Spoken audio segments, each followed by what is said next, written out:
Assalamualaikum Kurva Lady. Halo, aku Sofi. Mungkin kalian sudah familiar dengan aku di Instagramnya Kurva by Sofia. Kali ini di segmennya Kurva Stop, podcastnya Kurva Stop pertama, kita bakal ngobrol-ngobrol banyak hal. Jadi tetap dengerin terus dan jangan kemana-mana. Untuk tamu hari ini spesial banget karena ini mungkin kalau kalian sudah lihat Instagramnya Kurva by Sofia, udah sering lihat muka-mukanya ya kayaknya ya. Nah, saya hello dulu tuh Sarah. Halo Sarah, apa kabar? Baik, Kak Sofi.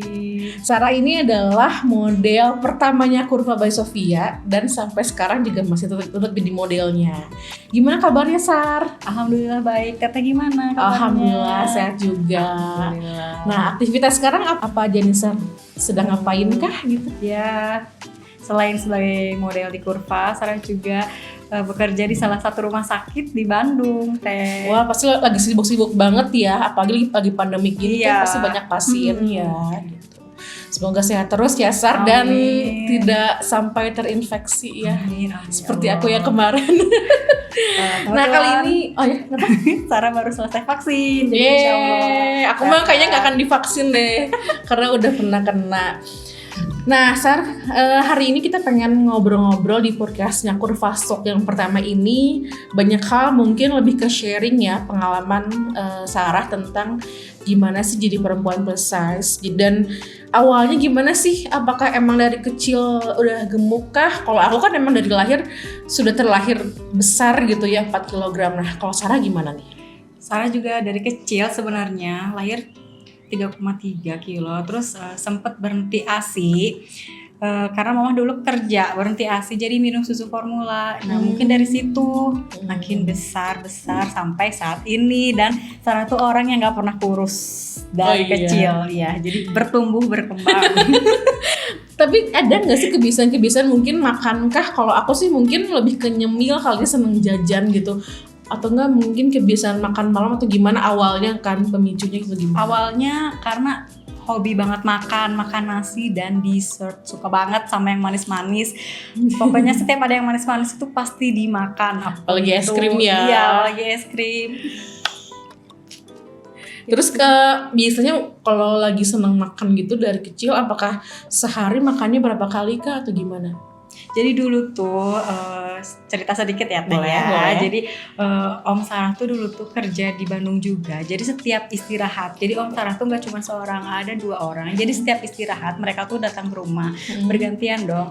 Om yang pertama datang misalnya jam 12, ikut makan, Sarah ikut makan lagi. Nanti setengah jam kemudian Om yang satunya juga datang ikut makan, Sarah ikut makan lagi. Jadi itu mungkin di situ pemicunya ya. Jadi kalau misalnya Omnya ada 4 kali, berarti makannya 4 kali sehari dalam ya. Waktu yang siang itu, hari itu juga gitu ya. Jadi lebih ke kabitaan ya gitu. Terus jadi perempuan plus size mungkin dari kecil kan, apalagi Sarah juga cerita kalau Sarah belum pernah kurus kan. Ada nggak sih pengalaman suka dukanya jadi perempuan plus size? Ada sih, banyak. Boleh sukanya dulu kali ya, sebelum dukanya kayak lebih banyak kayaknya ya. Sukanya tuh ya dengan tubuh Sarah kayak gini ya, Sarah bisa jadi model. Sarah bisa ngebuktiin kalau Sarah tuh, kalau model tuh nggak cuman yang langsing gitu kan ya.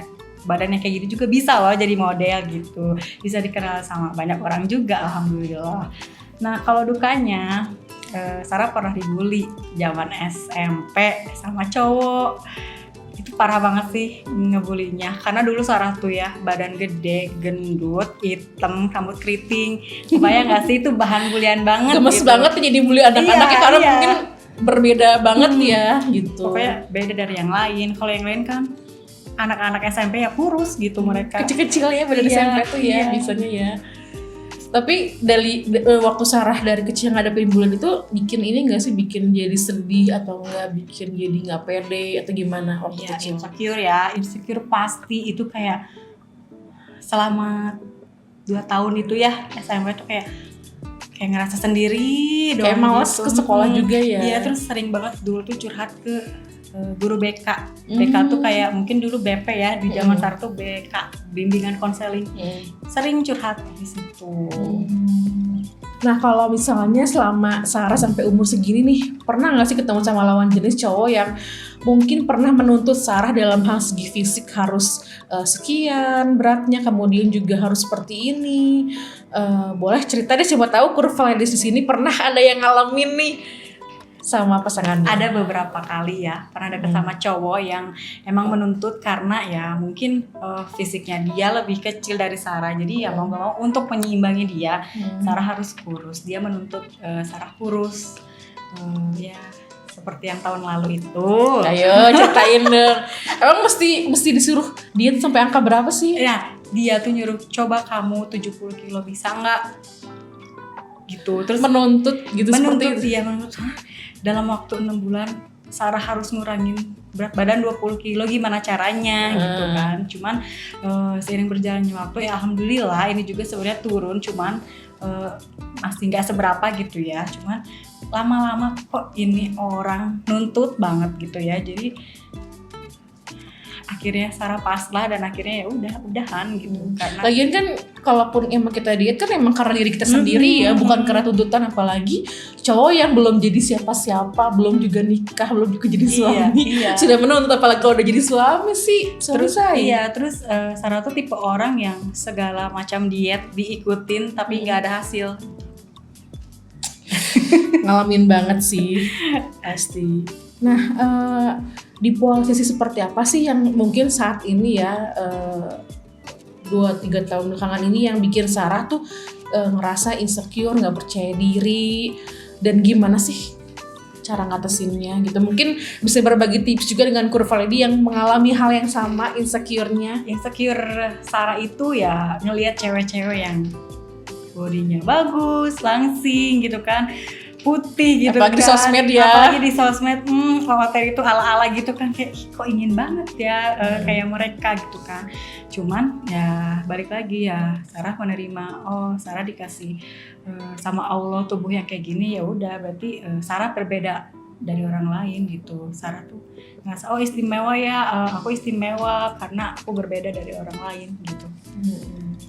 Lebih bersyukur dulu aja ya. Bersyukur dan menerima gitu. Nah yang terakhir nih, kayaknya sekarang tuh banyak banget orang-orang pada ngomongin self love ya di Instagram. Mungkin juga sebenarnya penting banget sih Sar, karena kan sebelum kita mencintai orang lain, mencintai orang-orang di sekitar kita, mencintai keluarga, itu mesti dulu cinta sama diri sendiri nih. Nah kalau buat Sarah gimana sih cara Sarah buat mencintai diri sendiri ala Sarah seperti apa? Yang pertama menerima ya, yang kedua tuh lebih ke merawat diri. Gimana caranya kita merawat diri biar nggak setidaknya merawat apa yang udah Allah berikan kepada kita, gitu aja sih. Bersyukur aja ya dan merawat. Karena kan Sarah sempat cerita kan kalau dulu kan hitam gitu kan waktu di SMP, tapi sekarang nggak hitam loh. Serius? Enggak, mungkin dulu karena suka main layangan yang keluar yang kayak gitu, panas-panasan ya, nggak pakai sunblock juga. Kalau sekarang kan udah lebih ke dikit-dikit skincare apa gitu kan. Iya, jadi lebih merawat diri sendiri aja sih, tidak mengubah apa yang diciptakan Allah, tapi lebih merawat ke diri sendiri. Dan kalaupun emang harus diet dan makan sehat pun emang membuat diri sendiri, bukan buat makan orang lain juga. Oke, sekian Kurva Talk, ngobrol-ngobrol singkat hari ini bareng Sarah. Sampai ketemu lagi ya Sar. Makasih banyak udah datang hari ini. Sehat-sehat terus. Amin. Dan semangat jaga di IGD-nya juga. Jaga kesehatan pokoknya ya, apalagi kan nakes ya, salah satu nakes nih Sarah tuh, jadi harus imunnya harus kuat gitu. Sampai ketemu lagi di Kurva Talk berikutnya. Terima kasih yang udah dengerin. Sampai ketemu lagi. Assalamualaikum warahmatullahi wabarakatuh.